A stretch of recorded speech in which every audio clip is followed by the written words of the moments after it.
안녕하세요. 김호준입니다.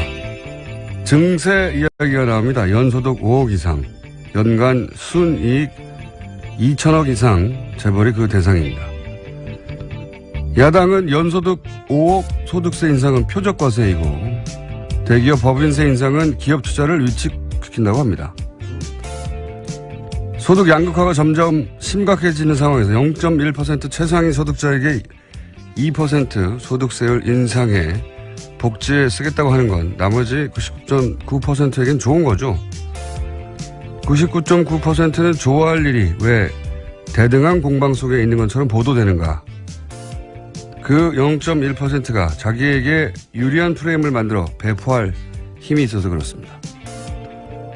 0.1%는 자신에게만 불리한 걸 나머지 99.9%도 불리한 거라고 착각하게 만드는 걸 잘하죠. 그리고 MB 정권이 법인세 3%를 인하해 줬더니 기업 투자가 대폭 늘어 소위 낙수 효과가 폭증을 했던가요? 그런 일은 없었습니다. 법인세 인하로 투자는 전혀 늘지 않았고 재벌들 사내 유보금만 자기들이 깔고 앉았던 돈만 늘어났죠.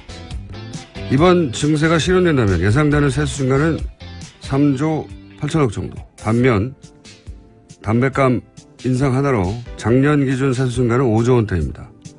그렇게 담뱃값 하나로 세수를 챙겨놓고 그 돈으로 복지 예산 들인 것도 아닌 정치 세력은 표적 증세라고 떠들 염치가 없어야 정상이죠.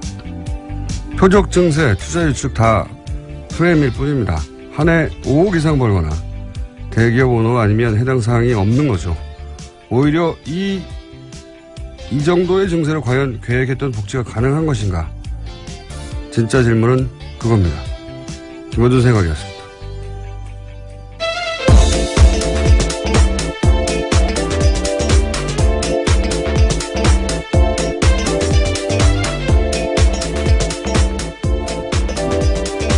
시사인의 김은지입니다. 네, 월요일에 돌아왔어요. 네. 주말에 비가 많이 와가지고 비가 많이 오는 건 좋은데 왜 이렇게 습기가 많은지. 네, 빨래가 잘 안 마릅니다. 빨래만 안 마르는 게 아니고 모든 게 다 축축해요.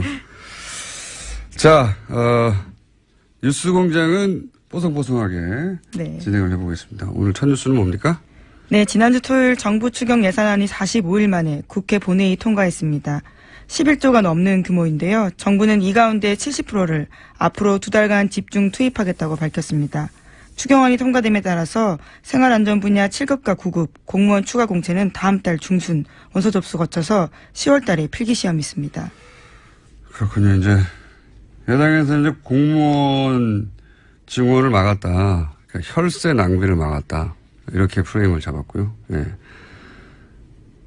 결국 이렇게 45일 지연된 건 이제 여태 최장 지연된 건데, 추경은 어차피 되긴 될 거였어요. 예. 왜냐하면 야당도 다 혜택을 했거든요. 자신의 지역구에서. 근데 이렇게 지연된 이유 중에 하나가 언론 환경인데, 언론 환경 때문에 예를 들면 이 혈세 낭비라고 할 때 사실은 그 대상이 집배원이나 소방관이나 사회복지 공무원이었거든요. 예. 그래서 이번에 무기계약직 집회원들은 공무원 전환이 안 됐어요. 네, 네, 빠졌기 때문에 크게 시위도 했었습니다. 네, 지난 소방관 주말에. 증원도 안 되고 이게 무슨 혈세 낭비라고. 그 프레임에 그럼 이게 혈세 낭비가 아니라고 해줘야 되는데 예, 이거 여야 공방으로만 처리하니까. 근데 어쨌든 이 추경에 저희가 이제 3부에 예, 여당 원내대표, 원식 원내대표 연결해가지고 추경 전후사정 들어보긴 할 텐데 저는 추경 관련해서 제일 재밌었던 건 언론의 태도예요. 예. 그중에서 한 가지만 짚어보자면 추경 얘기는 오늘로 끝일 것 같으니까 원래 이제 금요일 처리하려고 하다가 안 됐거든요. 네, 그렇죠. 예. 그래서 토요일로 넘어갔습니다. 자유한국당이 이제 국회의장에게 요청을 했어요. 그래서 여야가 모였죠. 그래서 토요일 오전 다음날 아침 처리하기로 합의를 했단 말이죠. 그런데 여기서 이제 정족수가 모자라서 왔다 갔다 했잖아요.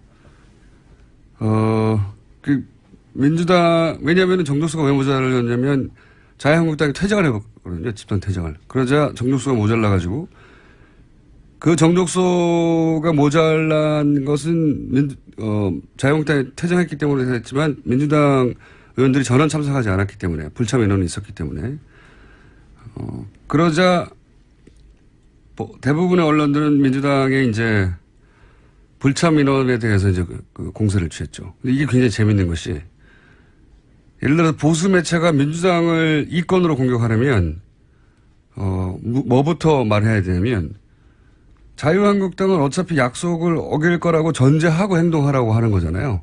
예. 몰랐어? 자유한국당 약속 안 하고 약속 어길 거?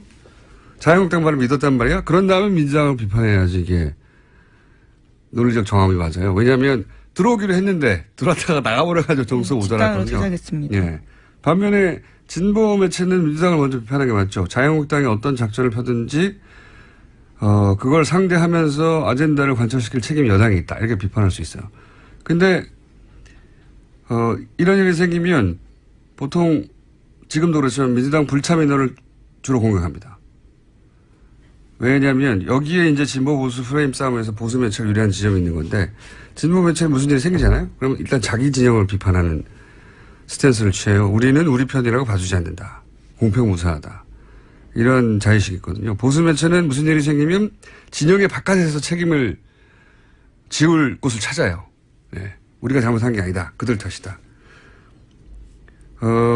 이래서 결국 어떤 일이 생기냐면 물론 민주당 불참 의원들은 각각 개별 사안에 따라 비판받을 수 있어요. 근데 동시에 자유한국당이 전날 밤에 약속했는데 바로 다음날 아침에 집단 퇴장할 줄 몰랐다 우리는. 이 항변도 일리가 있거든요. 얘기가 길어지는데. 근데 그 항변은 누가 대신 해주질 않아요. 그러다 보니까 만약에 이런 일이 보수 정권이 집권하는 시대에 벌어졌잖아요. 그러면 민주당이 전날 약속해놓고 집단 퇴장을 했다고 그러니까 불참이 아니라 집단 퇴장에 포커스 맞춰서 공격을 받았을 거거든요. 예. 전날 밤 약속조차 믿을 수 없는 신뢰할 수 없는 정당이다. 마구 폭격을 당했을 거예요. 근데 지금은 그렇지 않잖아요. 예. 이 사안을 잘 보면 지금 언론 환경이 보여서 재밌는데 설명해도 재밌는지 모르겠네. 저는 재밌으더만. 예. 어쨌든 이러나 저러나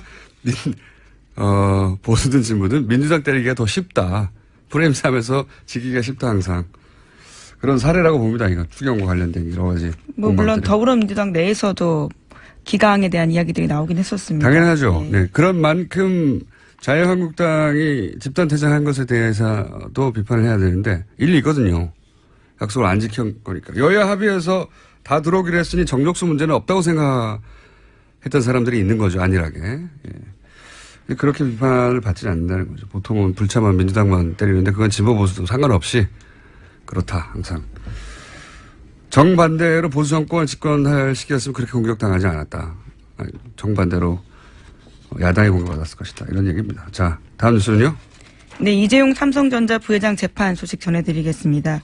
지난주 특검팀이 금요일 재판에서 청와대 캐비넷에서 나온 문건 중 일부를 증거로 제출했습니다. 청와대가 삼성 계열사 합병과 경영권 승계 등을 챙긴 정황이 담긴 문건 16건입니다. 특검 쪽에서는 해당 문건을 작성한 청와대 행정관 등을 확인해서 최근 검찰이 조사를 했다라고 밝혔습니다. 또 이재용 부회장 쪽에서 증거 채택에 동의하지 않으면 행정관들을 재판의 증인으로 부를 수도 있다고 말했습니다. 그러니까요. 청와대가 특정 기업의 경영권 승계 가족일이잖아요. 아버지가 아들한테 제가 옛날부터 얘기하지만 삼성의 표법 증여는 딴 거 없어요. 세금 아끼려고 아버지가 아들한테 회사 물려주고 싶은데 세금 아끼려다가 벌어진 일이거든요. 이거를 청와대가 왜 걱정을 해줍니까? 네, 경영권 승계를 위해 삼성이 뭘 원하는지 파악해야 한다. 이런 내용이 쓰여있다고 네. 전해드린 바 있습니다. 그리고 뭐 정부 역할이 있다고 그 과정에서 정부가 챙길 걸 챙겨야 된다. 뭐 이런 식으로. 기회로 활용해야 된다라는 거죠. 네, 정부가 기회로 활용할 게 뭐 있어요.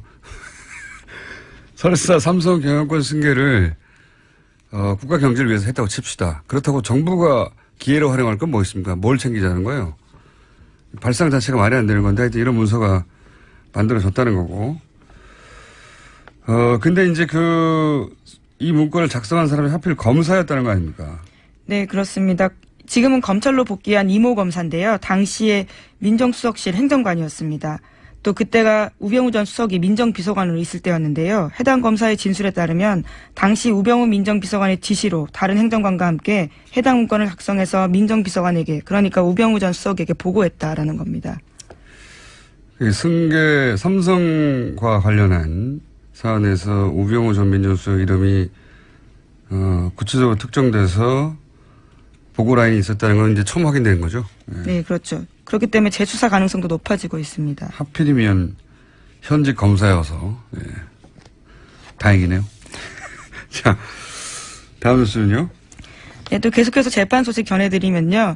지난주 금요일에는 또 박상진 전 삼성전자 사장 운전기사의 문자 메시지가 공개됐습니다. 박상진 전 사장의 운전기사가 김문수 전 대한승마협회 총무이사에게 보낸 건데요. 이 문자에는 이렇게 쓰여 있습니다. 박근혜 대통령이 이재용 부회장 개인 면담을 2번이나 하고 승마협회 상무 이름 직접 거론하면서 다른 사람으로 바꾸라고 한 것 같다라는 건데요. 그러니까 박근혜 전 대통령이 삼성 인사에 구체적으로 개입했다라는 내용이 쓰여 있다라는 겁니다. 이게 보통 제보자가 말이죠. 운전기사가 많아요. 정말 많은 거를 곁에서 알고 있기 때문에요. 그러니까 이제 보통 차 안에서는 자유롭게 통화를 하는 데다가 뭐 누군가를 만나고 와서 운전기사가 물어보지 않아도 보통 말하는 경우도 많고요. 제가 받았던 제보 중에서도 운전기사 제보가 많습니다. 많은데 이건 제보가 아니라 이제 그 수사 과정에서 운전기사를 통해서 그래서 검찰에서 이런 제보이나 고위급 공무원들 운전기사가 있거든요. 수사할 때 운전기사 수사를 많이 해요. 정치인들도 그렇고. 근데 이 운전기사의 얘기에 의하면 대통령이 하고 많은 체육협회 중에 규모 면에서 아주 비교할 수 없이 작은 다른 협회에 비하여 승마협회의 특정 인사를 우리나라 1등 재벌 오너하고 의논해서 그 사람 바꾸라고 했다는 거잖아요. 그렇죠. 이름까지 구체적으로 콕 찍어서요. 2사람을 바꾸라고 한 겁니다. 그 2사람을 박근혜 전 대통령이 알았을 리가 있나요? 승마와 관련된 인사들을. 최순실 씨의 요구라고 봐야죠. 네, 실제로 2015년 7월 달에 2사람 만남이 있었는데요. 바로 전날 안종범 전 수석 수첩에도 2사람 이름 쓰여 있습니다. 그러니까요. 그 사람이 승마협회에 가야 승마협회가 원하는 대로 돌아간다는 걸 어떻게 알겠어요. 승마를 한 사람이 아닌데 박근혜 전 대통령이. 이건 최순실 씨의 청탁, 오더라고 봐야 되겠죠. 네, 저희 취재한 바에 따라서도요. 박원호 전 승마협회 전무라고 네. 최순실 씨 측근이 있거든요. 핵심입니다. 그 사람이 쓴 문건에 있는 내용과 똑같이 그대로 안종범 전 수석 수첩에 쓰여 있습니다. 그러니까 순서가 최순실, 박원호, 박근혜, 안종범 이렇게 내려오는 거죠. 그렇군요. 그리고 나서 무려 대통령이 이런 특정 아주 작은 체육협회에 인사를 그것도 누구를 하라라고 우리나라 1등 재벌 오너하고 요구했고 그걸 하필 그 옆에서 들은 운전기사가 제가 이렇게 운전기사 이걸 어떻게 알겠어요? 이게 당사자에게 문자를 보내준 겁니다. 이제 인사 교체가 있을 거라고요. 그러니까 전해들은 전화 통화를 하면 알겠죠, 차 안에서. 예. 운전기사 이걸 어떻게 알았겠어요? 대통령과 이재용 부회장이 2번을 만나가지고 승마협회 상무 이름은 이렇게 말하면서 다른 사람 바꾸라는 거를 운전기사가 어떻게 알았겠냐고. 그런 일이 실제로 있었으니까 말했겠죠. 웃기지 않습니까, 이거? 최순실 씨가 이렇게 할 수 있는 사람이었어요. 근데 그거를 박근혜 전 대통령 거들어 했고. 자, 다음 뉴스는요? 네, 박영선 더불어민주당 의원이 어제 이부진 호텔신라 사장 쪽이 이혼 소송을 위해서 법원에 낸 준비 서면을 공개했습니다. 이 사장이 이무재 전 삼성전기 고문과의 이혼 소송 과정에서 재산 분할을 피하려고 편법 상속을 시인했다고 주장한 건데요. 이 사장은 준비 서면에서 수입이 거의 없던 시점에 이건희 회장으로부터 다에게 돈을 증여받아서 삼성물산 주식 및 삼성 SDS 주식을 취득하도록 하였고 회사에서 실무적인 부분을 관리했다라고 밝혔습니다. 또 편법 상속 이야기가 나왔대요. 20년 전 얘기인데 이부진 이게 간략하게 요약하면 이런 거잖아요. 이재용 부회장 케이스와 이게 똑같은 거거든요. 이재용 부회장 케이스라는 게 결국은 사실은 이재용 이재용 부회장이 지금 구속되어 있는 출발 지점도 원초적 출발 지점 따지고 보면 편법 증여예요. 예. 상속세를 안 내려고. 네, 에버랜드와 관련된 예. 부분이죠. 무슨 대단한 기업가 정신이나 경영 착각 이런 게 아니고 그런 거 무관합니다. 그냥 돈을 아끼려다 이렇게 된 거예요. 상속세를 안 내려고 하다가 어제 청와대 발 뉴스로는 오뚜기 네, 그렇죠. 대기업과 함께 오뚜기를 불렀는데 오뚜기가 왜 이런 대접을 받냐면 상속을 받을 때 상속액의 절반을 증여세로 냈거든요. 조 단위로. 삼성도 조 단위로 내야 하는 거죠. 이 정상이거든요. 그냥. 근데 그런 곳이 워낙 없으니까 오뚜기가 그런 대접을 받고 일종의 메시지죠. 예. 네, 오는 27일, 28일에 만납니다. 그러니까 나눠서. 재벌들하고 그 재계 순위에서 한참 떨어진 중견기업 중에서 예. 유일합니다. 한참 떨어진 오뚜기하고 같이 부르는 거죠. 그러니까 지금 이 시대에 어떤 가치가 올바른 건가 상징적으로 보여주자는 건데요. 여하간 삼성이 이렇게 꼬이게 된 거는 세금 안 내려고 그런 거예요. 별거 없어요. 세금 안 내려고. 근데 이번에 이제 부인 면 남편한테 줘야 되지 않습니까? 전 남편에게 일부를 부부가 같이 번 거니까. 그렇죠. 예. 그래서 이제 뭘 인정할 수밖에 없었냐면 그 돈은 자신이 번 게 아니다. 그렇죠. 아버지로부터 받았다라는 거죠. 아버지로부터 받았다. 그런 과정에서 이런 내용이 나온 거죠. 예. 이건 내 노력으로 본 게 아니에요. 아버지가 준 거예요. 예. 그렇게 해서 조 단위의 재산이 생겼다는 거죠. 물론 이게 곧장 편법 상여를 입증하지는 않습니다만은 그런 정황 중에 하나인 건 본인이 이제 자기 입으로 이건 내 돈으로 번 게 아니다라고 했으니까요. 예. 그전에는 이 이재용 부회장이나 또는 이 그 자녀들이 잘해서 재산이 정식되어 갔다 이렇게 얘기해 왔는데 그게 아니고 내 돈 내 힘으로 본 게 아니다 이런 말을 할 수밖에 없었죠.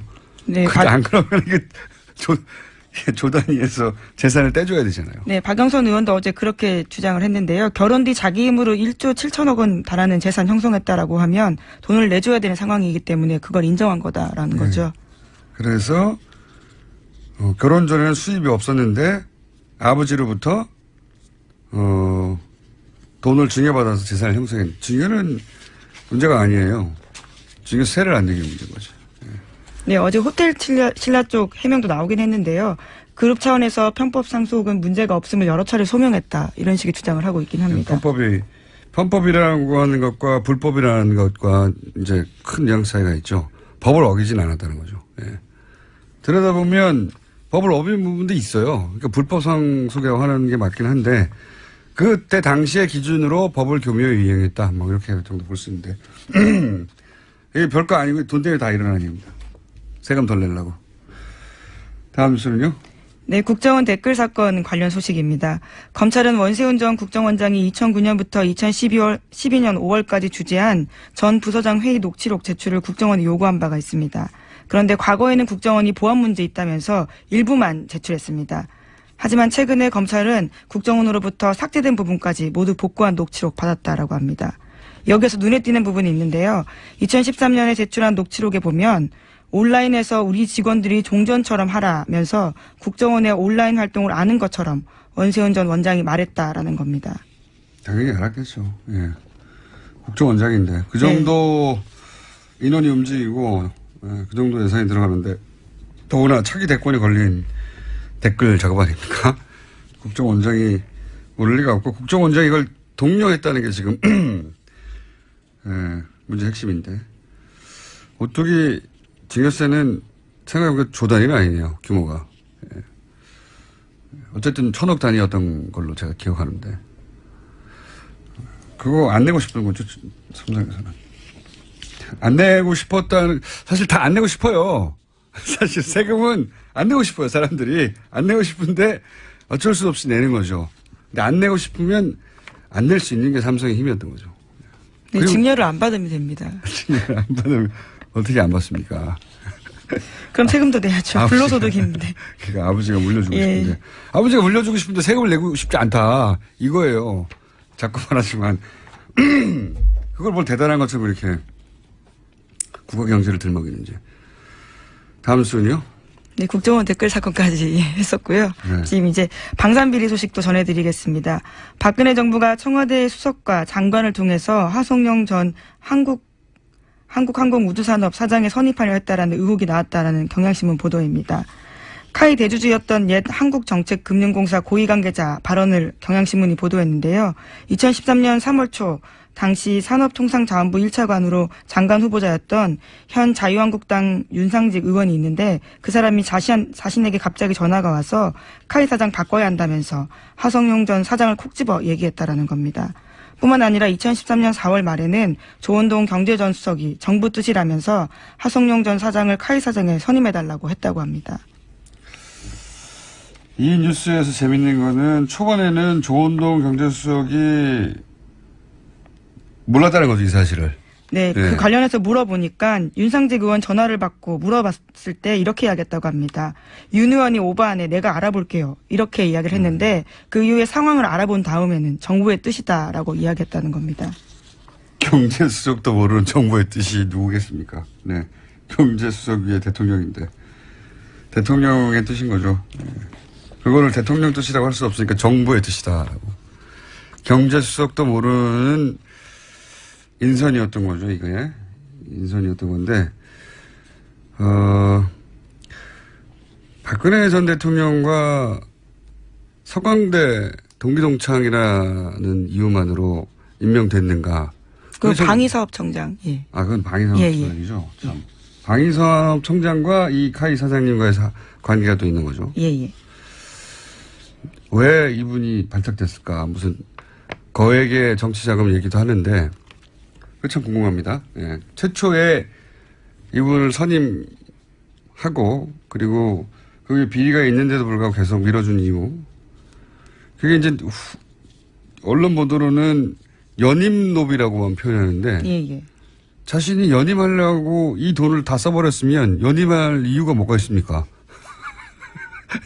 연임노비에 이 돈을 다 써버렸으면은 자기가 연임할 이유가 없잖아요. 예, 그렇네요. 연임노비 밖에 지금 생각이 안 나서 연임노비라고 하는 것 같은데 연임노비만 있었을 리가 있나요? 어쨌든 이 사안은 이제 계속 나오겠죠. 예.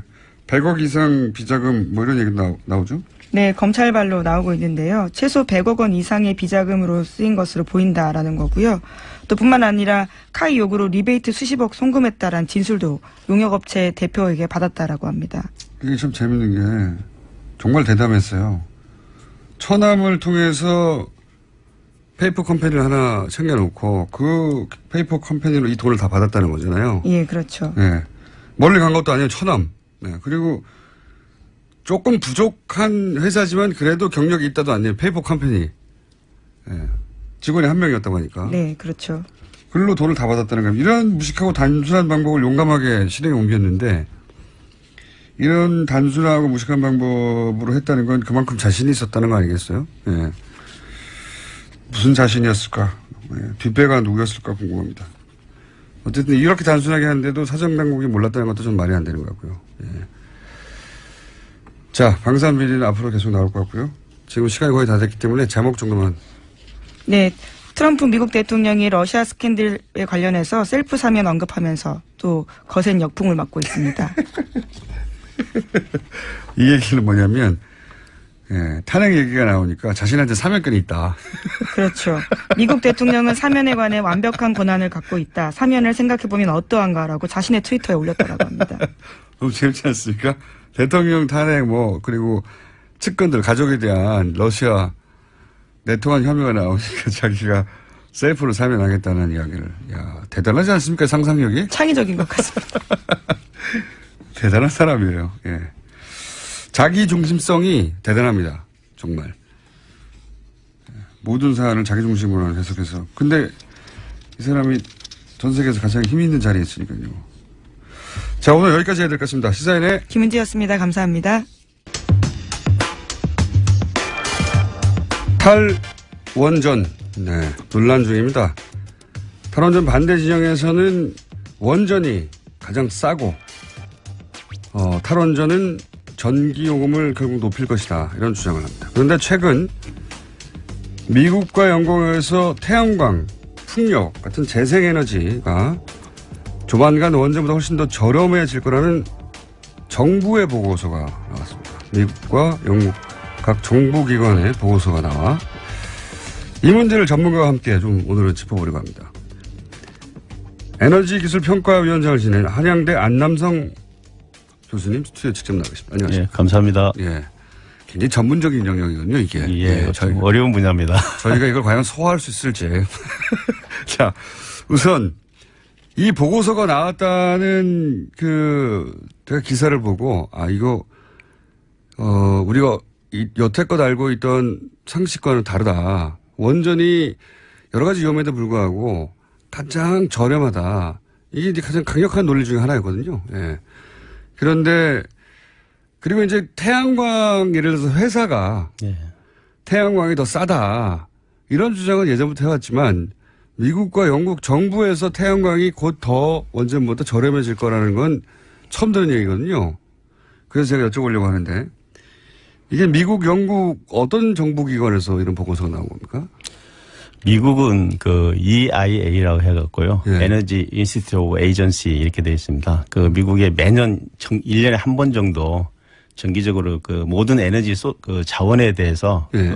얼마 정도가 앞으로 있고 가격은 어떻게 바뀔 거고 뭐 특히 이제 발전 단가 같은 거 전기를 생산할 때 어떻게 변할 건지 이제 미래 뭐 예를 들면 뭐 한 30년 후에는 어떠한 에너지 믹스를 가지고 갈 건지 이런 내용들 이렇게 전망하는 내용이 그 보고서고요. 매년 내는 거군요. 예. 네. 그다음에 이제 영국 같은 경우는 영국의 그 비즈니스 그다음에 이제 영국의 그 영어라서 잘 입이 안 나오시는군요.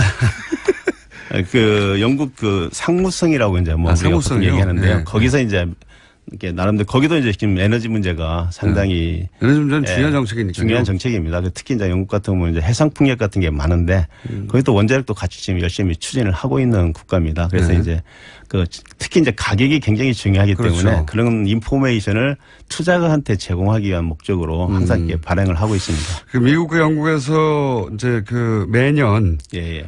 앞으로 이제 에너지 정책을 어떻게 펼칠까 그 기준이 이제 기본적으로 첫 번째는 단가니까. 예. 근데 그 보고서에 따르면은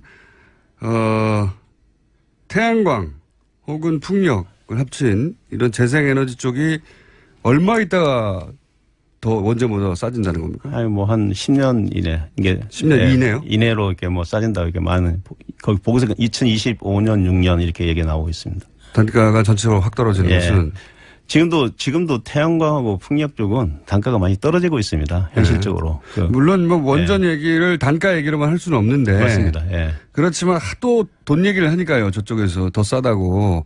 그러면 7년이면 그렇게 먼 미래는 아니네요. 이제 그것은 이제 예를 들면 영국 같으면요. 영국이나 미국은 대량으로 풍력이나 태양광이 보급이 됩니다. 특히 부지 문제 같은 게 워낙 좋기 때문에요. 그렇죠. 근데 이제 저희 나라 경우는 조금 이제 우리가 고민해야 되는 이유가 부지 문제입니다. 태양광을 뭐 가격은 굉장히 저렴하지만은 그만큼 땅을 그만큼 써야 되니까. 땅을 써야 되는데 땅값이 또 굉장히 비싸고 또 그렇죠. 주민들이나 어민들 특히 해상풍력 같은 경우는 어민들이 굉장히 반대를 하고 있기 때문에 해상풍력을 반대하는 이유는 어장 때문에. 예, 어장이 이제 폐화된다. 그 해상풍력에 들어간 게 한 5메가 이제 7메가가 들어갑니다. 그럼 5메가 같으면요 날개 길이가 한 130m, 150m가 됩니다. 그게 돌아가면은 이제 그 전자파도 생긴다 그러고 있고요. 전자파 생긴 그다음에 또 소리 같은 게 많이 나지 않습니까? 엄청난 소리가 130m나 됩니까? 날개 길이가? 날개 길이가. 그러니까 대단하네요. 뭐 지름으로 하면 한 200m가 넘는 거죠. 그죠? 축구장보다 훨씬 큰 게 돌아가네요. 그런 게 돌아가니까 이제 고기들이 이제 많이 놀래서 도망간다 해서 굉장히 반대를 하고 있는 걸로 알고 있습니다. 반대 이유도 이해가 가고요. 그러면 전체적으로 이제 좀 구체적으로 따져보겠습니다. 태양광의 단가가 점점 급격히 떨어지고 있다는데 저는 사실 태양광 발전 이야기는 아주 어린 시절부터 들었지만 곧 상용화 될 것이다. 곧 얘기만 들었지 아직도 안 되거든요. 그런데 최근에 태양광 발전 단가가 굉장히 떨어졌다고 들었는데 그 이유가 뭡니까? 제가 그 이유를 아주 재밌는 얘기를 좀 드리면서 설명을 드리겠습니다. 2000년도에 재밌다고 자신 있게 말씀하시면 안 되는데 미리.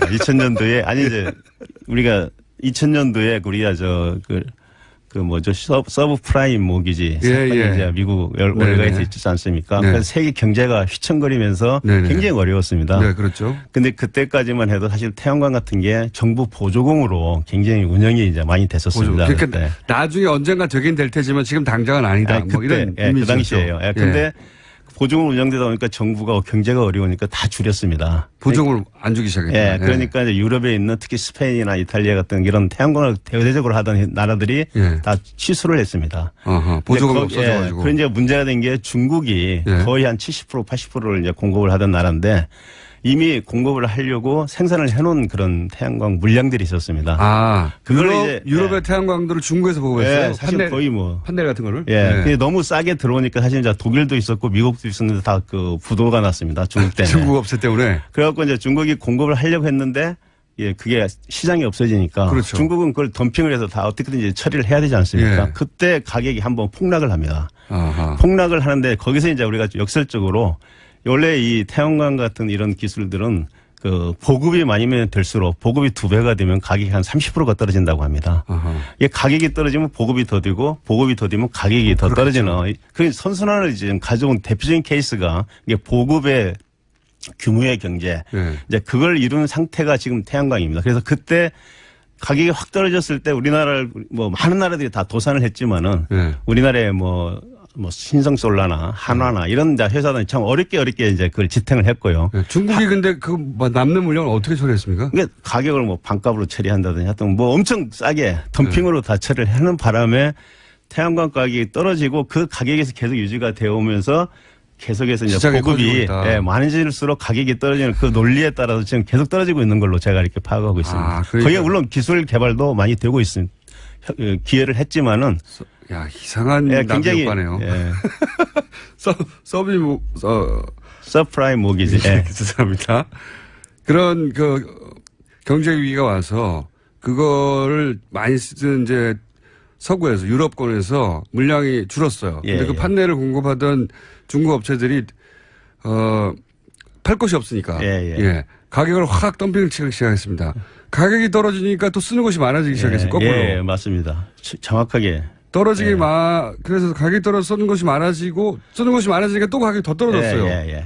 그러면서 그게 선순환을 가져와 가지고 지금 전체적으로 계속 태양광 떨어지고 발전 있는 세계적으로도 지금 뭐 계속해서 태양광이 늘어나고 있지 않습니까? 보급이. 어허. 희한한 나무있거네요. 그러면 제가 판단하는 생각입니다. 그 뭐 네.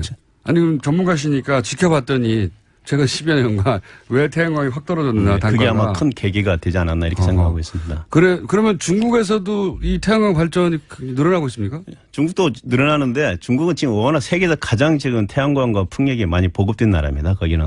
오히려. 예, 그래서 뭐 태양광도 중국 지금 내수 시장에서 많이 소비했겠네요. 그러면. 내수는 가장 큰 시장입니다. 세계 시장의 한 2분의 1을 차지하는 절반이. 예, 중국에 다 있기 때문에요.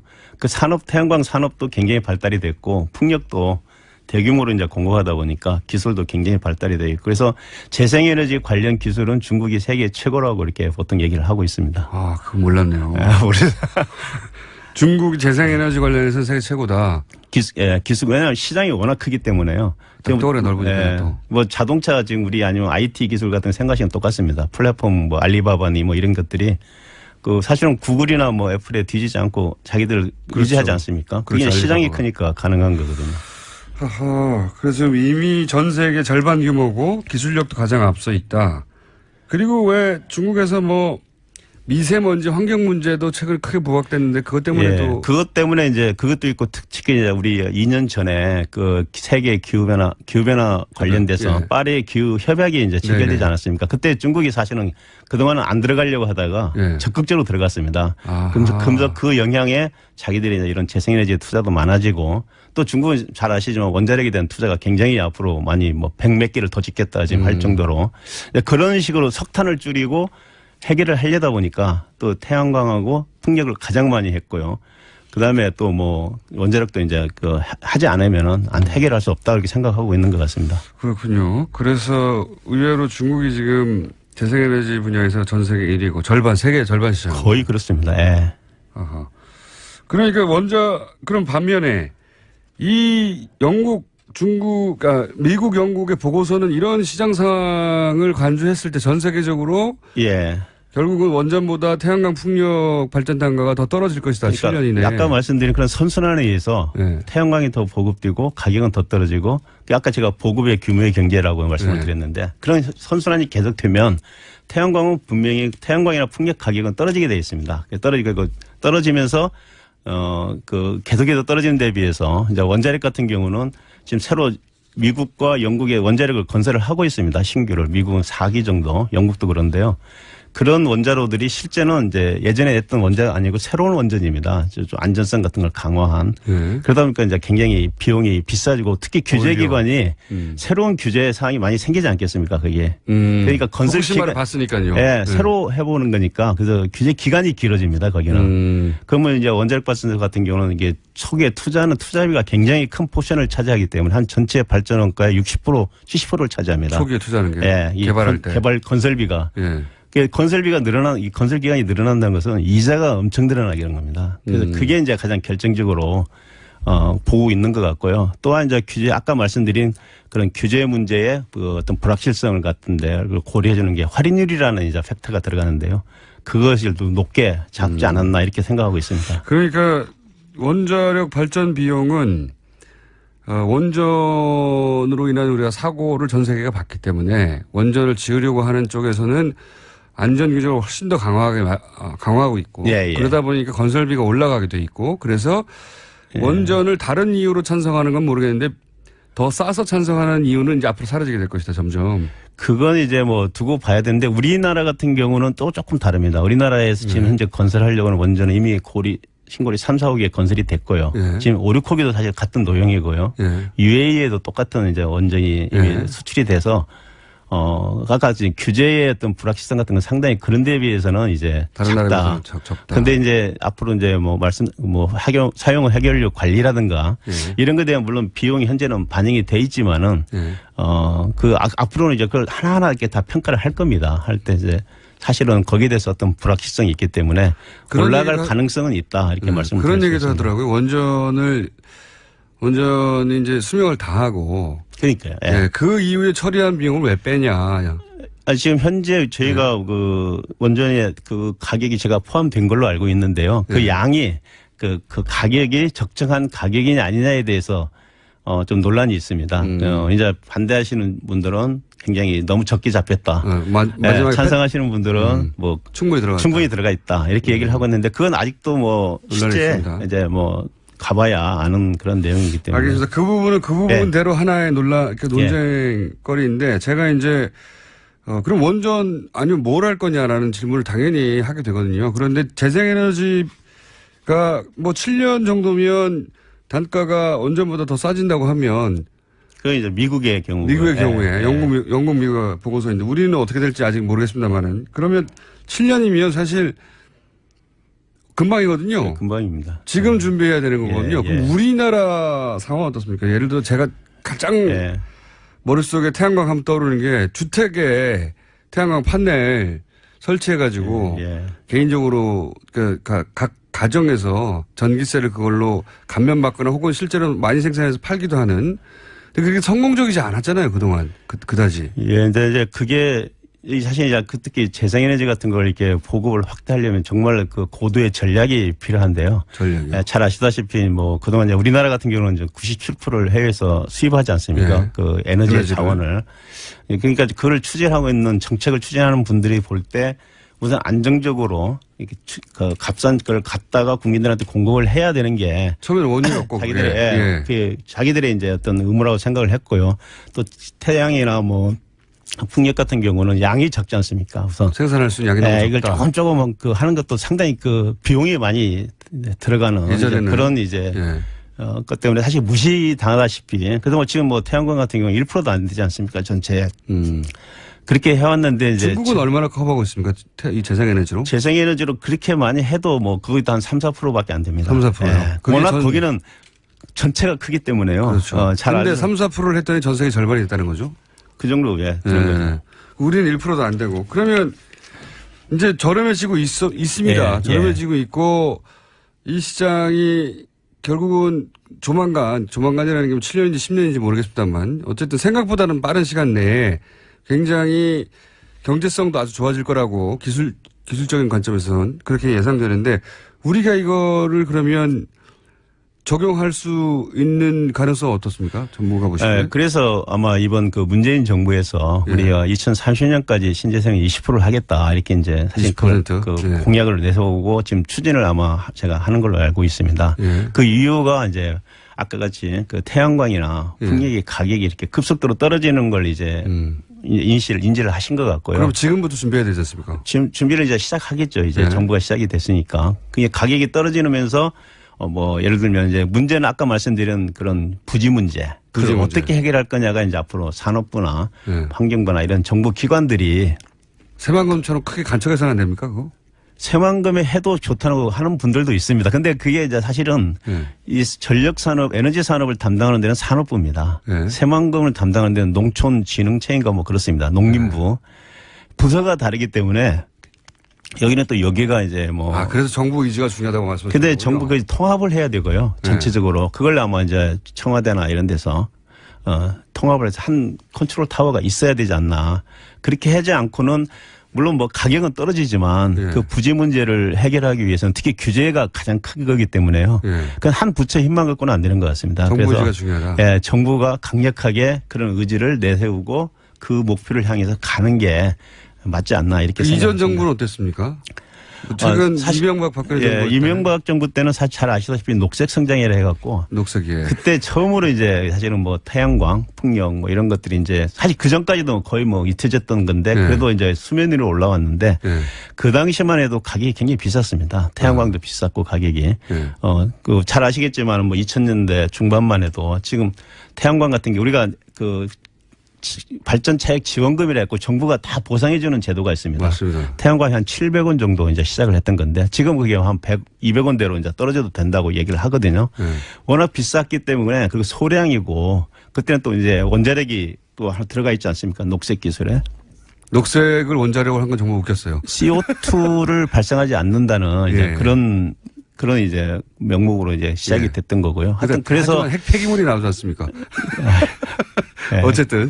그래서 태양광 거기에 대한 하여튼 굉장히 나름대로는 노력을 했는데 기술 개발에도 투자 굉장히 많이 했습니다. 사실 이제 저희 에너지 기술 평가원도 그때 그걸 이제 연구를 한 걸 지원하라고 만들어진 그런 기관이었습니다. 그런데? 근데 이제 문제는 아까 시장 문제, 뭐 규제 문제 이런 것들을 해결을 못한 거 아닌가. 그러니까 굉장히 정부 의지가 강해서 전체적으로 통과라는 컨트롤 타워가 있어서 그 문제를 해결해 가야 되는데. 그때는 있었습니다. 그때는 있었다. 기후변화 수석이라 청와대 안에 있었는데도 뭐 녹색 성장위원회 그런 것도 있었고요. 그래가지고 근데 이게 부서 간에 이게 제 생각은 그렇습니다. 부서 간에 그게 잘 안 됐고 또 가격이 굉장히 비싸다 보니까 알겠습니다. 보조금이 많이 나가게 되고. 박근혜 정부 때는요? 박근혜 정부 때는 이제 크게 뭐 그 분야에 대해서는 관심이 없어요.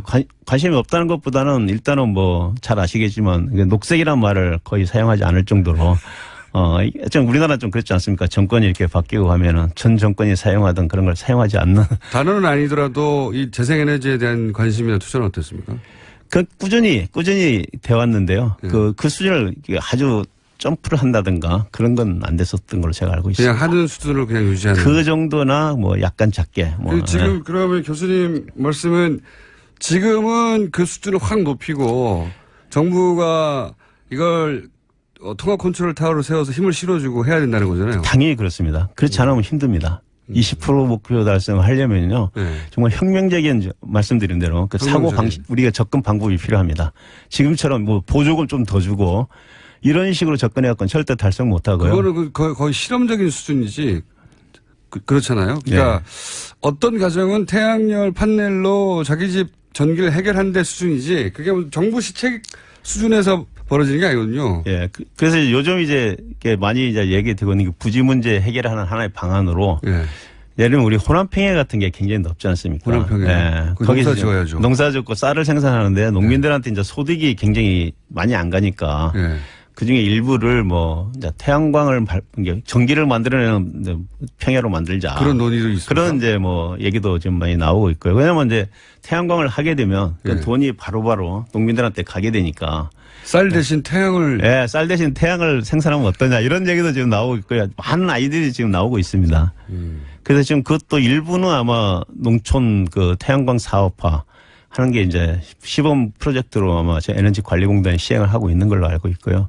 그럼 여러 가지 좀 아이디어들이 많이 나오고 있는데, 제 생각은 그걸 이제 산업부나 뭐 산업부 장관께서 아마 제 생각은 주관을 하시지 않을까 싶은데, 이렇게 해서 통합을 해서 정말 어떤 그 노력을 하지 않으면은요, 20% 달성은 정말 어렵다 이런 걸 제가 말씀을 드리겠습니다. 기술의 문제가 아니라 기술은 이미 많이 올라왔는데 기술은 이제 거의 뭐 많이 올라왔는데 올라왔는데 정부가 정말 이 재생에너지가 이런 원전이나 혹은 뭐 화력발전 이런 걸 대체할 미래 에너지 산업이라고 생각하고 지금 집중적으로 관리하고 투자하고 기반을 만들지 않으면 안 되는데 그런 의지가 있느냐? 그 당연히 그건 정부의 의지가 가장 중요하다고 생각합니다. 저는. 정부가 그런 의지를 보이려면 사실은 사람들이 이해를 해야 되거든요. 이 사안을. 태양광이라고 하면 아직도 그거는 기술 개발 중이고 그냥 실험적인 거지. 그건 개인 단위의 주택 태양광 지붕에 설치하는 이 정도지. 그게 정말로 그걸 이제 미래를 우리가 조금만 보면 한 10년만 지나면은요. 요즘 우리 전기 자동차 얘기 많이 하지 않습니까? 저장 장치 얘기 많이 하고요. 일반 집에서 지붕에서 태양광으로 전력을 생산해서요. 배터리에 저장을 해놓고 내가 사용하고 남는 전기는 또 전기 자동차가 와서 충전을 해서 사용하는 이런 시대가 온다고 이제 멀지 않았다. 그 미국 DOE에서 최근에 나온 보고서를 보면요. 레스된 이게 10년 이내 그것도 얘기를 하고 있습니다. 전기자동차까지 연결해 생각해보면 그러면. 호주 이제 보면 지금 그렇게 하고 있고요, 이미. 굉장히 큰 변화가, 하는데 그 핵심은 뭐냐? 저는 태양광 발전이라고 생각합니다. 알겠습니다. 안남성 교수님이었습니다. 감사합니다. 예, 감사합니다. 드디어 추경이 통과됐죠? 더불어민주당 우원식 원내대표 전화 연결해보겠습니다. 안녕하십니까, 대표님? 네, 안녕하세요. 우원식입니다. 네, 고생 많이 하셨습니다. 네. 근데 막판까지 말들이 많았습니다. 이제 그 과정에서, 민주당 불참 의원도 나왔고, 또 자유한국당 집단 탈당도 있었는데, 이 전후 사정을 좀 설명해 주십시오. 어떤 일이 있었는지. 좀 이야기가 긴데, 이게 이제 추경이 국회로 넘어와서 굉장히 많은 시간이 걸렸지 않습니까? 그 과정에 자유한국당하고 야3당이 공조를 해서 추경의 원천 봉쇄를 하고 있었습니다. 이제 그런 과정에 차츰 바른정당과 국민의당이 조금씩 그 요구하는 걸 저희가 수렴해 가면서 그 입장이 조금씩 변해가고 있었고요. 그렇지만 자유한국당은 이제 계속 발목을 잡고 있었던 상태고 그 예결위에서 논의를 진행하지 못하게 하는 정도의 상황이었습니다. 그러다가 지난 목요일 날, 지난 목요일 오후에 국민의당의 요구, 즉 80억을 본 추경 예산에서 없애고 그 목적 예비비 500억에서 쓰는 것으로 합의를 하고 숫자도 정하고 이렇게 하면서 급물살을 타기 시작을 해서 그 다음 금요일 날 바른정당에서 동의를 하면서 이게 이제 3당 공조가 이루어지게 된 것이죠. 그래서 논의를 급물살을 타게 됐는데 그럼에도 불구하고 예결위에서 계속 자유한국당이 문제 제기를 하고 진전이 제대로 안 돼서 그날 밤에 저희들이 3당이 같이 그러면 의원들을 다 모아서 그 예결위에서도 좀 신속하게 밀고 나가고 그리고 그날 밤에 이것을 처리하자 이렇게 해서 의결 정족수가 되는 숫자를 모았습니다. 한 밤 10시, 9시 반부터 이렇게 모았는데 그렇게 되니까 이제 그 모으는 과정에 자유한국당이 깜짝 놀란 거죠. 이게 그 야3당 공조였는데 자유한국당을 제외한 그 민주당과의 3당 공조가 이루어지니까 깜짝 놀라서 계속 이제 저에게 그 자기들도 참여해서 이거 할 기회를 달라. 어떻게 그 본회의에 우리는 못 들어오게 이렇게 밤에 이렇게 할 수가 있냐. 그런 이제 과정이 있었습니다. 이제 그러니까 본회의에 자유한국당을 제외하고 처리될 것 같으니까 본회의에 참석하게 해달라고 금요일 밤에 요구가 있었던 겁니까? 네. 그래서 그것을 국회의장한테 제안을 해서 밤 11시에 국회의장 주재의 4당 회의가 있었습니다. 4당 대표회의가. 거기서 정우택 대표가 그런 얘기를 또 했고요. 그리고 국회의장께서 중재를 해서 그러면 자유한국당도 들어와서 참여하겠다고 하니 네. 오늘 중으로 예결위는 다 끝내고 내일 아침 9시 반에 다시 본회의를 소집을 해서 이걸 처리하도록 하자. 이렇게 네. 이제 약속이 된 겁니다.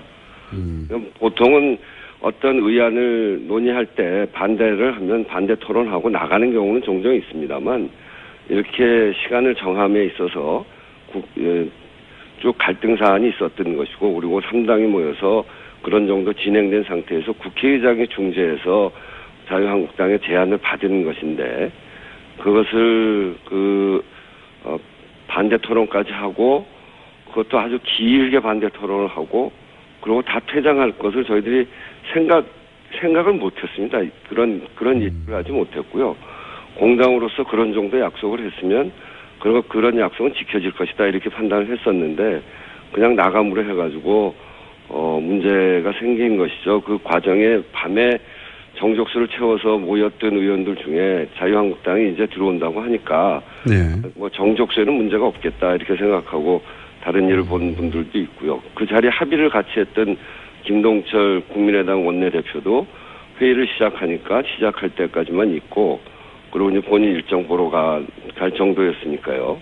그러니까 정족수가 부족할 것은 그 전날의 합의에 비추어서는 전혀 상상하지 못했던 상황이었다. 한마디로. 네, 그렇습니다. 그러면 자유한국당이 집단 퇴장을 한 것은 정족수를 일부러 채우지 못하게 하려고 하는 나름의 전략이었던 건가요? 뭐 그렇게도 보이는데 그거는 뭐 그분들이 판단해서 한 거기 때문에 예. 정우택 대표는 저한테 그런 상황을 예측하지 못했다 이렇게 이야기를 합니다만 그 말을 지금까지 저에게 했던 걸로 보면 이렇게 약속을 하고도 이행을 안 하는 걸 보면 그 말이 사실인지 아닌지는 알 수가 없죠. 그래서 이제 자유한국당 말은 앞으로 믿지 않겠다고 말씀하신 것 같은데. 뭐 도저히 믿을 수 있는 상황이 아니죠.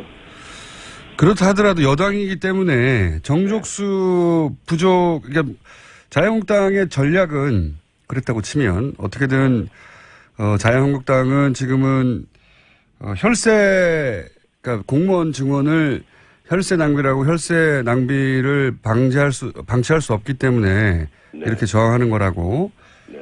자유한국당 나름의 프레임을 잡았기 때문에 자유한국당이 그렇게 마지막 순간까지 자기들의 작전대로 방해를 할 거를 예상 못했다 하더라도 결국 정족수를 채우지 못한 거는 민주당의 책임이다 이런 비판을 받고 있는 거 아닙니까? 네, 그렇습니다. 그건 저로서는 변명의 여지가 없는 명백한 실책입니다. 여당이기 때문에 좀 더 상황을 엄중하게 인식하고 제가 중심이 돼서 이런 점들을 의원들에게 더 주지시켰어야 했고요. 그런 점에서 이걸 제대로 못한 것은 저의 실책이라고 생각하고요. 불참의원 대다수는 이미 예정된 의원 외교 활동 그리고 국제 외교 행사에 나가 있어서 이 상황을 이렇게 빨리 진행된 상황을 예측하지 못했습니다. 그래서 뭐 국회의원이 본회의보다 중요한 게 어디 더 있냐 이런 지적에 대해서는 뭐 전적으로 맞는 말씀이시고요. 이 추경 처리 중요성에 비해서 신중하지 못했다라고 하는 지적에 대해서도 제가 겸허히 수용을 합니다. 그 맞는 말씀입니다. 안민석 의원이나 뭐 이런 분들은 예정돼 있던 뭐 해외 뭐 다른 의원분도 몇 분 계시고 해외 일정을 소화했다고 하는데 예를 들어서 구체적으로 그 사유가 그렇게 불가피한 게 아닌 경우를 구분해서 당에서 조치를 한다든가 뭐 이런 계획도 있으십니까? 하여튼 그런 문제들에 관해서는 뭐 논의를 해보고 특히나 이제 이번 기회에 앞으로 회기 중에 외국에 나가는 것은 철저히 엄격하게 해야 되겠다 하는 그런 내부의 원칙을 다시 세우는 계기로 해야 된다 이렇게 생각하고요. 그 의원님 개개인에 대한 지적보다는 이런 예기치 못한 상황을 대비하지 못한 그 원내대표를 포함한 그 원내 지도부가 져야 될 것이라고 생각하고 그 불참 의원 개개인들에 대해서는 당에서도 여러 가지 판단을 통해서 해나가겠습니다만 청취자 여러분, 지지자 여러분들의 그 이해를 부탁드립니다. 개헌 표결이 끝난 직후에 그 자리에 계속 남아있던 장재원 의원하고도 잠시 대화를 나눈 사진이 보도가 돼서 화제가 됐었는데 무슨 얘기를 나누셨습니까? 아니, 표결이 끝난 상태가 아니었고요. 아, 그때가 아니었습니까? 예, 그 자리에 앉아서 재석 버튼을 누르고 있지 않아서 네. 한 명이라도 아쉬운 상황이었기 때문에 장제원 의원에게 재석 버튼을 누르고 표결에 참여해달라. 아, 그런 이렇게 내용이었군요. 가러 갔었습니다. 알겠습니다. 근데 이제 이런 일은 앞으로도 계속 있을 수 있지 않습니까? 이런 일이 다시는 있어서는 안 되죠. 제 말은 처음에는 야상담 공조를 하다가 민주당의 이런저러한 노력을 통해서 이제 거꾸로 야상당 협치가 아니라 이제 자유한국당을 제외한 협치 뭐 이런 구도가 앞으로 계속 있어야지 무슨 법안이라도 처리 하나라도 할 수 있는 거 아닙니까? 그죠? 네, 그렇습니다. 이게 여소야대에다가 4당 체제고 저희가 뭐 120석밖에 되질 않기 때문에 다른 당의 협조를 구하지 않고서는 뭐 도저히 법안 하나를 통과시킬 수 없는 상황이죠. 근데 그 야당이 한편으로는 야당으로서의 모습을 분명히 드러냄으로써 여당을 견제하겠다 하는 그런 상태에서는 야3당 공조가 되고요. 그렇지만 야당도 또 저마다 가치와 노선을 달리하고 있지 않습니까? 네. 자유한국당은 선거 패배 이후에 아주 극우적 노선으로 이탈하고 있기 때문에 거긴 그렇다고 치더라도 이를테면 호남 민심에 민감할 수밖에 없는 국민의당 그리고 자유한국당과는 상대적으로 덜 극우적이면서 자유한국당과의 차별성을 드러내려고 하는 바른당 여기하고 이런 그 각 당 간의 차이가 있기 때문에 저희들은 그런 상황에서 이번에 만들어냈듯이 그 3당 공조를 이루어낼 수 있는 여러 가지 방법과 고민들이 함께 있어야 된다고 생각합니다. 이번에 사실은 과거 거의 양당 체제라고 할 수 있는 과거의 원내대표는 도저히 겪지 않았을 일들을 많이 겪으셨을 것 같거든요. 여러 가지 실험도 네. 해보고. 어떤 일을 겪으셨어요? 그러니까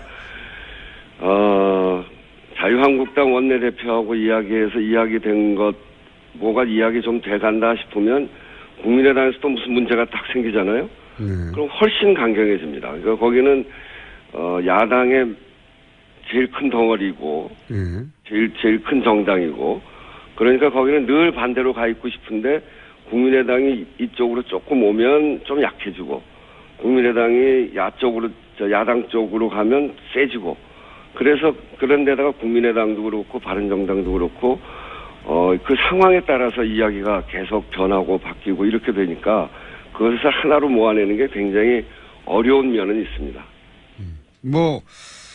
과거에는 방정식이 단순했는데 요즘은 굉장히 복잡해졌죠. 고차 방정식이긴 했는데. 고차 방정식. 예. 그래서 다른 이전의 원내대표들은 안 겪었을 상황도 겪으실 것 같아요. 매일. 매일 겪습니다. 매일. 그래서 매일 원내대표들의 생각을 확인하고 그 당의 사정을 확인하고 지금 이 어느 쪽으로 흘러가려고 하는지를 예측하고 하는 것이 단 한순간도 긴장을 놓을 수 없는 그런 상황이었습니다. 고생이 많으십니다. 제가 스튜디오에 나오셨으면 구체적으로 어떤 일들이 있었는지 꼬치꼬치 캐묻고 예. 눈을 보면서 다 토로하게 만들 수 있을 것 같은데 지금 전화라서 그 부분은 넘어가고요. 근데 추경안 처리 과정에서 지금 아쉬운 부분은 없으십니까? 예를 들어서 공무원 혈세를 낭비하는 공무원 중원을 막았다고 하는데 실제 내용상으로는 그렇지 않다. 국민들에게 알려주실 부분은 없습니까? 집배원 문제라든지.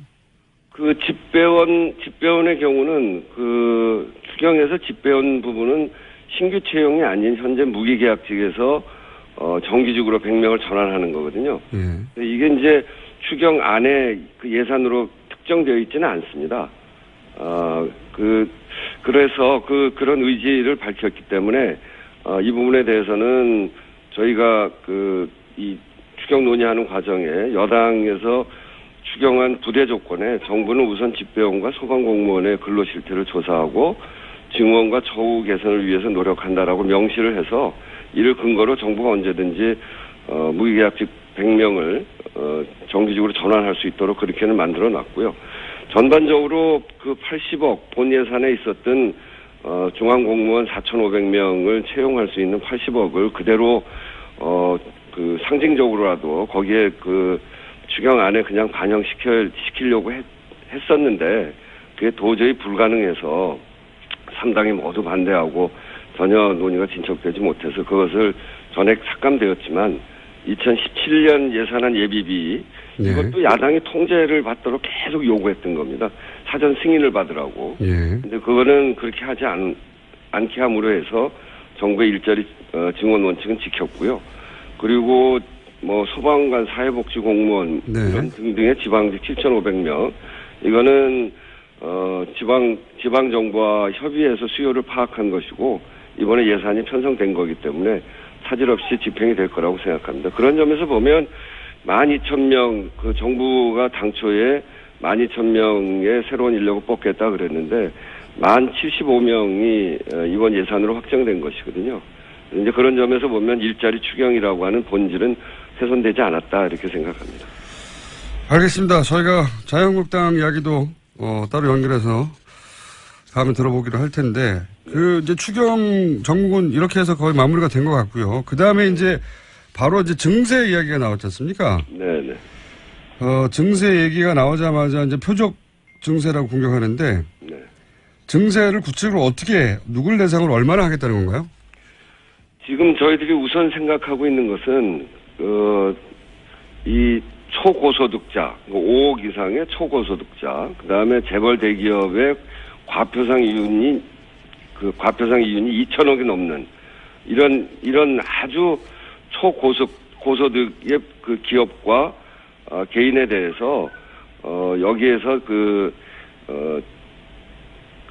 걷는 세금, 그러니까 새로운 구간을 만들어서 거기에 세금을 좀 더 올린다는 그런 이야기거든요. 그래서 이건 일반인이나 보통 사람들한테 해당하는 것은 아니고, 그동안 이제 법인세, 실효세율 16%에 불과한 실정인데, 이것을, 이명박 정권 때 이렇게 낮춘 거 아닙니까? 예. 그런 점에서, 초대기업이나 초고소득자에 대한 증세, 이런 걸 지금 논의하고 있는 그런 중입니다.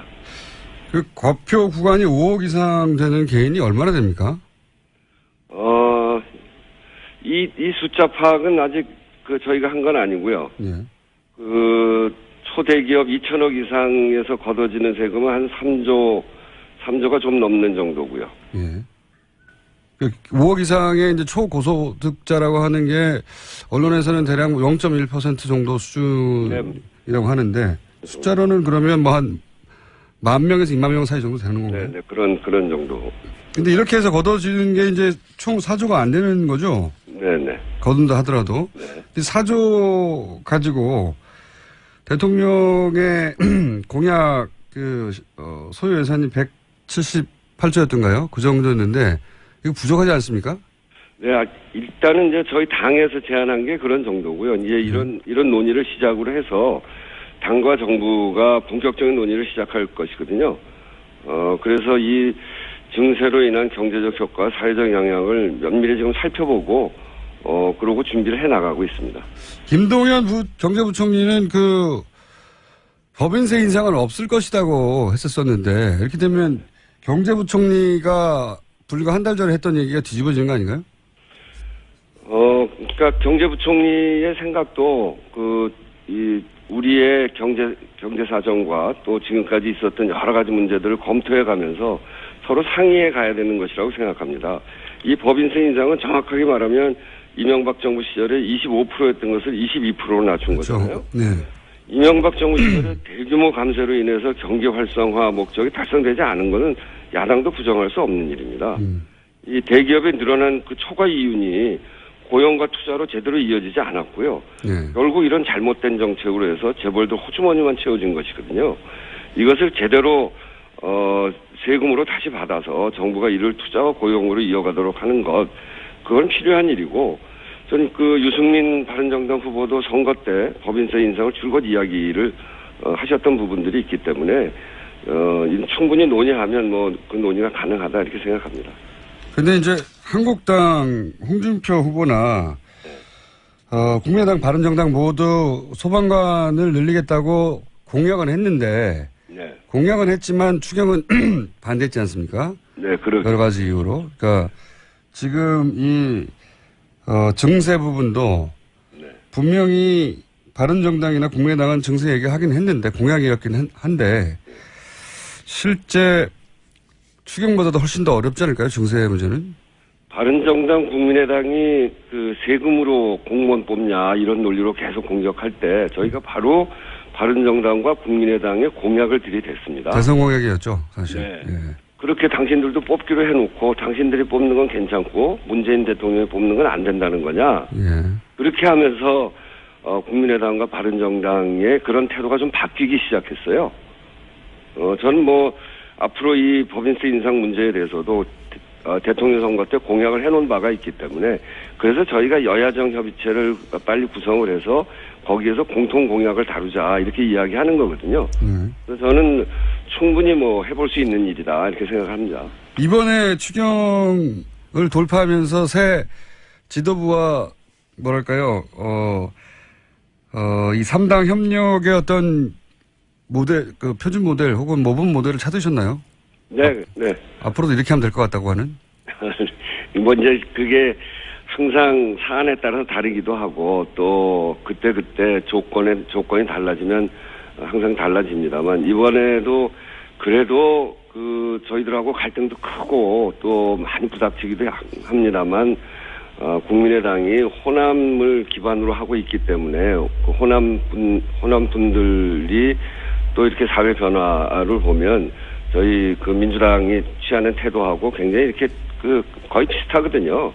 이제 그 지역 여론을 감안하는 곳이 또 국민의당이기 때문에 이번에 할 때도 국민의당과 먼저 합의를 했고요. 그 합의한 것을 토대로 해서 바른정당하고 또 다시 합의를 하고 이렇게 차근차근 합의를 해나갔습니다.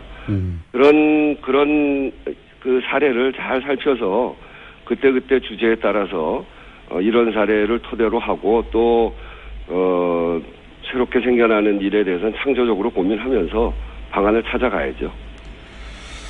알겠습니다. 뭐 말씀은 잘 알겠는데 자유한국당이 여전히 상임위원장을 많이 맡고 있거든요. 국회에서 아시다시피. 네. 이게 말씀은 제1야당을 포위하겠다, 고립시키겠다 이런 전략처럼 보이는데 그게 쉽지는 않을 것 같은데요. 쉽지 않은 건 분명하고요. 그러니까 과거에 노태우 정부 때 그 여소야대 정부에서 그 3당 합당 같은 것도 하고 그랬지 않습니까? 3당 합당 말씀하시니까 지금 생각나서 여쭤보겠는데 곧 지방선거인데 이상호 의원도 계속 그 주장을 하는데 국민의당과 합당해야 한다는 이번 경험을 해보니까 그걸 절실히 느끼지 않으셨나요 혹시? 전임 원내대표는 계속 합당해야 된다고 얘기하고 있는데. 저는 뭐 그 합당 문제에 대해서는 그렇게 생각하지는 않습니다. 이 국민의당하고 관계에 있어서 그동안 우리 당이 지지도가 많이 떨어질 때가 내부 갈등이 굉장히 심할 때거든요. 네. 이제 그런 점들도 있고 그래서 과연 국민의당하고 합당 이후에 내부 갈등을 감당할 수가 있을까 하는 면도 있고 오히려 이제 더불어민주당의 숫자는 적습니다만 그 동질성이 굉장히 높은 그런 정당이 되어 있어서 정책을 국민들에게 맞는 정책을 잘 또 만들어내기도 하고 추진해 가기도 하니까요. 우선은 지금 있는 더불어민주당을 좀 더 튼튼하고 강고하게 만들고 그리고 높은 국민 지지를 토대로 해서 그것을 가지고 다른 정당하고 협상하는 방식으로 가야 된다는 게 제 생각입니다. 이상호 의원처럼 생각하시는 분들하고 대표님처럼 생각하시는 분들의 비율이 어떻습니까? 지금 말씀을 간단하게 요약하면 지금은 의견 통일도 잘 되고 정책 동질성도 굉장히 높아서 일사불란하게 민주당이 움직이는데 국민의당은 그런 노선이 좀 달라서 나가신 분들인데 들어오게 되면 굉장히 시끄러워질 텐데 그거 쉽지 않다. 그러니 우리는 이 상태로 가는 게 맞다. 그리고 국민의당을 설득하는 게 맞다. 이런 말씀이신데 국민의당에 대한 입장이 대표님과 같은 비율이 얼마나 될까요? 당내에? 상당히 많을 걸로 생각하는데요. 그래요? 이제 그런데 이제 이번 문재인 정부가 들어서고 한 2달 동안 그러니까 인사청문회에서부터 추경까지 정부적 다 끝나긴 했습니다만 과정이 너무너무 어렵기 때문에 이걸 어떻게 해야 더 잘 풀어가나 하는 그렇죠. 고민들은 다 있습니다. 네네. 그렇지만 그것을 국민의당과의 통합으로 해결하자라고 하는 거는 저도 동의하지 않고 예. 그리고 거기에 동의하지 않는 분들이 굉장히 많이 있습니다. 좋네요. 알겠습니다. 오늘 말씀 여기까지 듣겠습니다. 감사합니다. 네, 감사합니다. 네, 지금까지 더불어민주당 우관식 원내대표였고요. 오늘 인터뷰를 하다 보니까 자유한국당도 인터뷰를 해야 되고 국민의당도 인터뷰를 해야 되고 이상호 의원하고도 인터뷰를 해야 되고 후속 인터뷰해야 할 분들이 많습니다. 네, 여기까지 하겠습니다. 친절한 AS. 오늘은 태양광에 관한 문자가 많습니다. TBS 옥상에도 설치해라. 단성. 그 외에 많은 아이디어들이 있었고요. 저희가 오늘 방송하다가 이 태양광에 대한 이해도가 우리가 굉장히 떨어지고 있구나. 태양광에 대한 이야기를 좀 더 많이 해야 되겠다는 생각을 사실은 저희 제작진과 했습니다. 태양광 좀 더 다뤄보겠습니다. 그리고 오뚜기 훌륭한 기업이네요. 예. 상속세 냈다는 얘기 듣고 문자 보내신 것 같습니다. 그래서 전 인육라면만 먹습니다. 건더기 스프도 충실하고 국물도 맛있어요. 거기까지는 잘 모르겠습니다, 저는. 어쨌든, 기업인으로서 훌륭한 건 맞습니다만, 제품이 모든 사람 입맛에 가장 맞는지는 잘 모르겠고요. 그건 별개의 영역이고. 그런데 이제, 그런 문제가 많이 왔습니다, 오늘. 그리고 러시아 캄차트카 게스트하우스 그루샨카에서 듣고 있는데 교통정보는 없어요. 버스가 다닐 필요가 없는 작은 동네거든요. 네. 얼마 전에 고미 마을로 내려왔는데 공장장이 내려온 줄 알았습니다. 예, 고미 마을로 내려오는 동네 게스트하우스에서 계신 분인데 누가 멀리서 듣나? 네, 저희가 이번 주에는 추려서 이분들 중에 몇 분은 직접 통화를 하고 이 불친절한 AS 시간에 소개해드리겠습니다.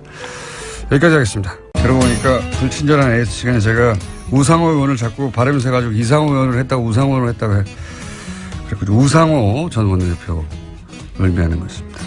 월요일은 제가 발음이 특히 셉니다. 목요일과 함께. 자, 임문결 소장님, 임상훈 소장님 나오셨습니다. 안녕하십니까? 네, 안녕하십니까? 네. 오늘은 시간을 좀 확보했어요, 저희가. 아유. 보통 5분 내외였는데. 네. 무려 15분 가까이 시간이. 뭐 오늘 충분히 얘기할 수 있겠네요. 자, 오늘 다른 얘기 하기 전에. 네. 그 얘기 좀 드려야 될 것 같아요. 원전 얘기 2주 연속으로 했잖아요. 네네.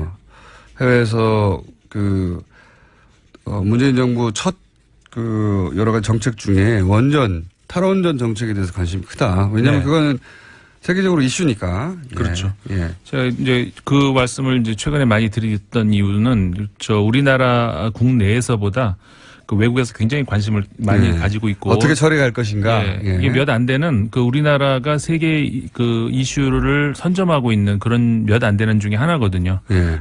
그리고 앞으로의 다양한 분야, 원자력뿐만 아니라, 그러니까 원자력 분야에서도 우리가 이렇게 철수한다고 하니까 전 세계적으로도 축소될 것 같다는 그런 움직임이 보이고, 그 다음에 그렇게 되면은 천연가스를 우리나라가 많이 쓸 것 같다. 그러니까 갑자기 천연가스 시장이 들썩들썩한 그런 게 있고, 그러니까 전 세계적으로 좀 많이 우리가 뭘 여러 가지 의미로 주도를 하고 있는 그런 게 보여서 그러는 건데. 왜냐면 이제 일본에서의 원전 사태로 인해서 전 세계적으로 원전에 대한 관심이 굉장히 높아졌거든요. 네. 이게 한 번 터지면 정말 거대한 재앙이구나. 거기까지는 이제 공통의 인식을 가졌기 때문에 네. 원전 정책을 어떻게 가져갈 것인가는 전 세계적인 관심사예요. 맞습니다. 자기들도 다. 우리가 이제 전 세계적으로 지금 문재인 대통령의 한반도 이니셔티브 그 관심을 많이 가지는데 또 하나가 더 늘은 거죠. 천연 자원? 그러니까 자원이 아니고 천연 에너지 이니셔티브 그게 하나가 더 추가가 돼가지고 굉장히 해외에서 많이 관심을 가지고 보고 있는 그런 자기들도 보고 따라하거나 혹은 저렇게 하면 망하는 거구나. 예. 여태까지 우리나라가 어떻게 보면 다른 나라 선진국들이 하는 걸 보고 그 다음에 그걸 봐가면서 어떤 정책을 하는 이런 게 있었잖아요. 예. 이번에는 이건 좀 반대가 되는 오히려 원전 선진국들이 우리나라 지금 하는 걸 유심히 보고 있는 그런 그러니까요. 그럴 때 있어요. 어떤 저항에 부딪히는가 혹은 뭐 어떤 비용의 문제가 발생하는가 그렇죠. 뭐 정책적 어려움이 뭔가 이제 다른 사례를 보고 연구해서 자기들은 그런 실수를 안 하려고 하는 그래서 관심이 많은 거고요. 네. 잘 됐으면 잘된 대로 따라하려고 하는 것이고. 그렇죠. 그러니까는 아까도 제가 여기 오면서 이제 교수님 출연하신 걸 첫 인터뷰요. 네, 들었는데 태양광, 예, 재생에너지. 태양광이 앞으로 가격이 많이 인하될 것이다라는 것에 대해서 굉장히 저도 처음 들었고 굉장히 희망적인 그런 말씀이었던 것 같고요. 저도 사실 처음 듣는 얘기였고 태양광에 대한 이해도가 제가 태양광 얘기는 기억해 보면 초등학교, 중학교 때부터 그렇죠. 벌써 80년 이상적인 그런 얘기였잖아요. 그러니까요.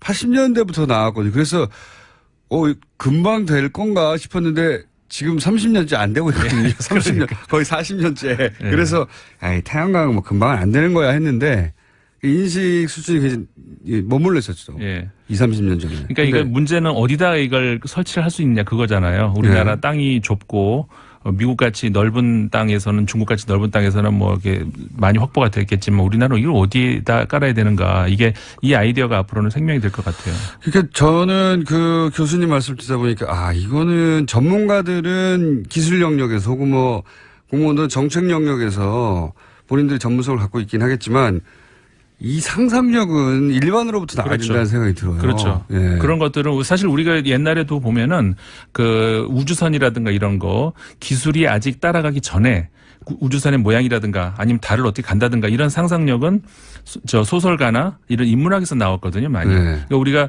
많은 국민들이 인문학적인 상상력을 발전을 시켜가지고 이런 아이디어를 많이 내줬으면 좋겠을 것 같아요. 그러니까요. 저는 그 말씀을 듣다 보니까 이거는 일종의 트렌드가 필요하다. 네. 태양광이라는 게 멀리 있는 게 아니라 그렇죠. 가까이 있는 것이고 지금 사실은 여의도의 정경련 건물 같은 경우에도 건물 자체가 그 외관이 그 태양열을 수용하게 돼 있잖아요. 건물 자체가. 우리 그 빌딩들 중에 고층 빌딩 중에 유리 건물이 많거든요. 그렇죠. 한국에 우리 많이 태양광 패널을 그걸로 바꿀 수 있는지 모르겠는데 태양광 패널을 바꿀 수 있을지 모르겠는데 그런 거라든지 정경련 회관이 그렇게 돼 있잖아요. 각도만 약간 틀면 공공기관 건물에 이 옥상에다가 공공 건물 경우에 뭐 몇 % 이상은 태양광으로 처리하라든가 네. 아니면 태양광 모자 있지 않습니까? 그리고 우리나라 같은 경우에는 모자에 옆에 USB 선이 있는 거예요. 그래가지고 모자 쓰고 다니다가 USB 선 해서 다 꽂아서 파라솔 위에다 달면 되잖아요. 파라솔 위에 그 바닷가에 파라솔 그 태양광으로 바꿔가지고 거기서 바람 좀 나오게 하면 좋을 것 같기도 하고 그리고 생각을 해봤어요. 이제 호남 평야 얘기 나오지 않습니까? 오늘 교수님은 호남 평야 같은 넓은 땅에다가 농사를 짓지 말고 농사를 짓지 말고 그런 얘기도 하셨거든요. 근데 농사도 지어야 하는 거니까 근데 수익의 관점에서 보자면 오히려 농산물보다 태양광 생산으로 인한 전기 생산에서 판매가 더 낫다 이런 아이디어인데 저는 그것도 어쨌든 태양에서 얻어지니까 1차 산업은 1차 산업이 되겠네요. 근데 저는 이제 태양이 가장 직사로 쏟아지고 전혀 커버가 안 되는 곳이 어디 있냐 생각해 봤더니 도로예요, 도로. 네. 어차피 우리나라는 땅이 좁고 앞으로는 도로가 많이 생길 수밖에 없는데 그 도로를 확보를 한다면 진짜 뭐 고속도로에다 지붕을 설치해가지고 모든 도로를 그 지붕을 태양광으로 하면 거기는 무조건 열려 있는 데잖아요. 그렇죠. 그리고 그 비용이 이제 건설 비용이 들어가긴 할 텐데 고속도로 지붕을 태양광으로 다 덮어버리면 어떨까요? 그렇죠. 그리고 그런 지붕은 무게를 많이 지탱해야 되는 그런 지붕도 아니잖아요. 그러니까는 이건 경기 스타디움 있지 않습니까? 스타디움? 네. 야구장이나 고척돔 같은 그런 돔 그런 데를 다 설치한다든가 아니 이게 제가 보기에는 발상을 아주 바꿔야 되거든요. 네, 맞죠. 이거는 그 발상의 문제인 것 같아요. 네, 이미 원자력이라든가 이미 뭐 화력이라든가 여기는 그 건설을 먹고 사는 사람들도 있고요. 그로 인해서 이론을 제공하는 사람들도 있고요. 거기를 연구하는 연구자들도 있고요. 이미 하나의 세력이 있어요.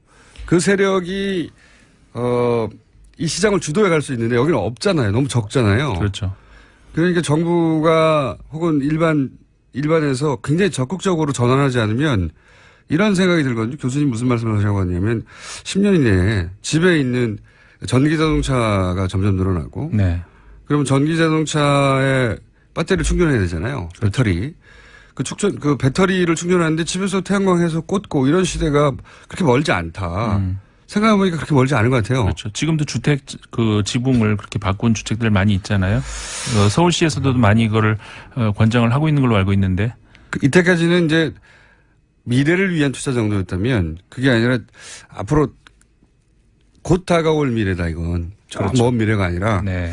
그래서 저희 뉴스공장에서 오늘 뉴스 아이템 하나 난 다음부터 이거 좀 다뤄봐야 되겠다 하는 생각을 듣다가 들었습니다.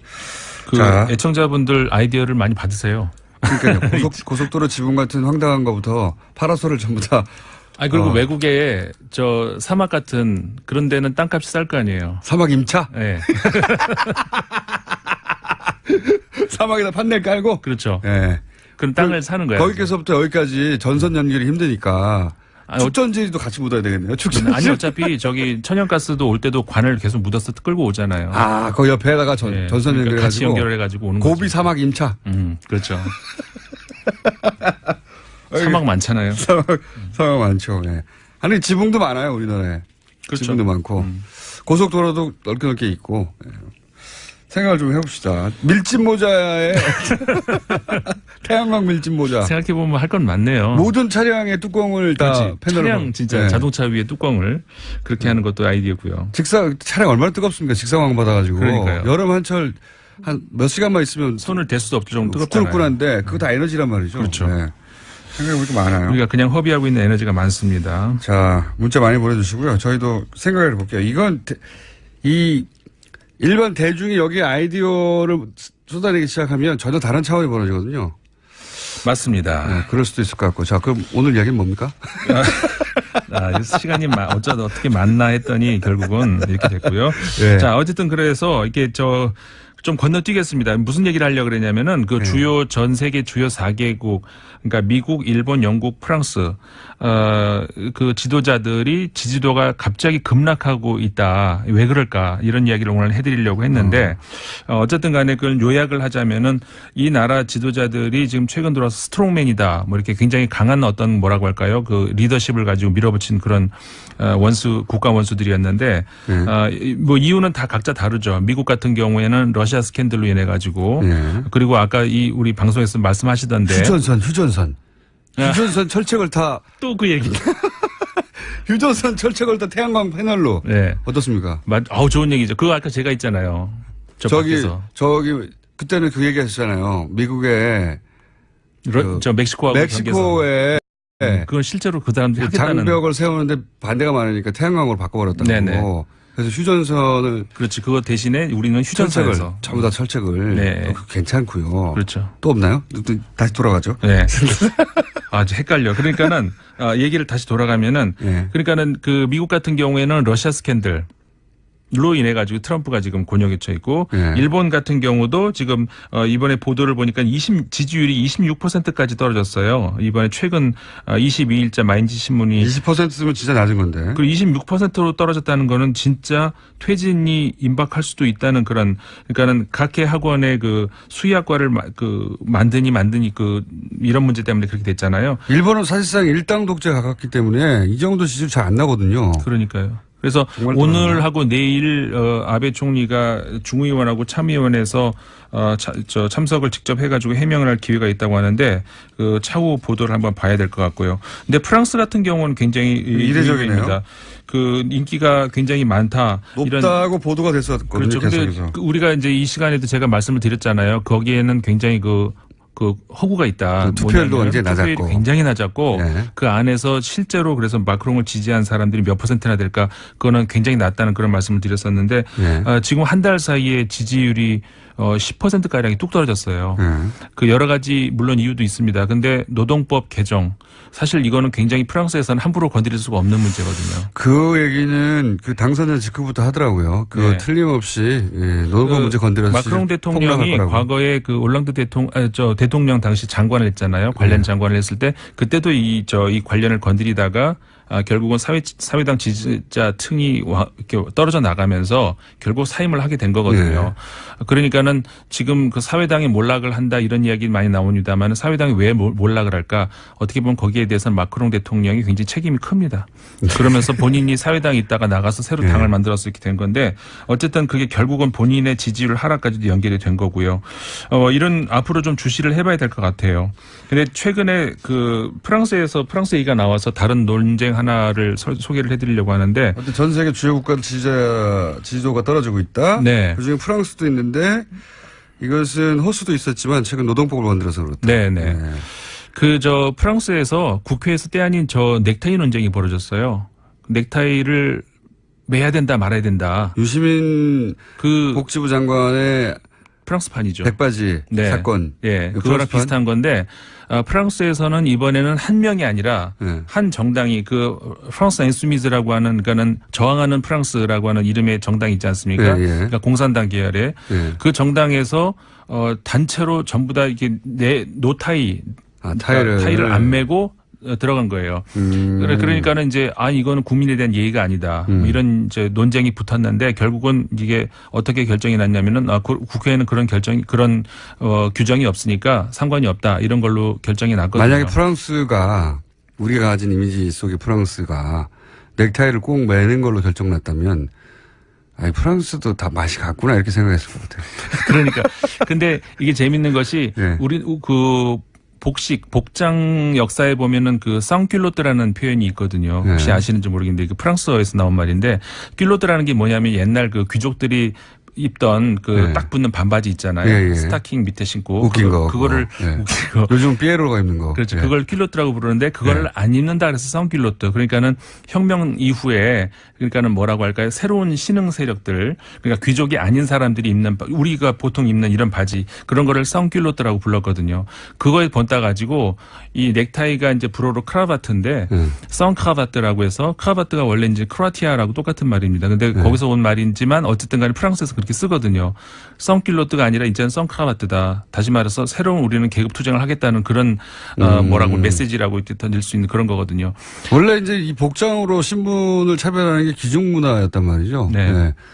그러니까 복장 안에서 이게 우리 보통 기호학이라든가 이런 분야에서도 굉장히 많이 건드리는 분야인데 네가 뭘 입었는지 보여주면 내가 너의 신분을 알려주겠다. 이럴 정도로. 저는 안 될 걸요. 아니야.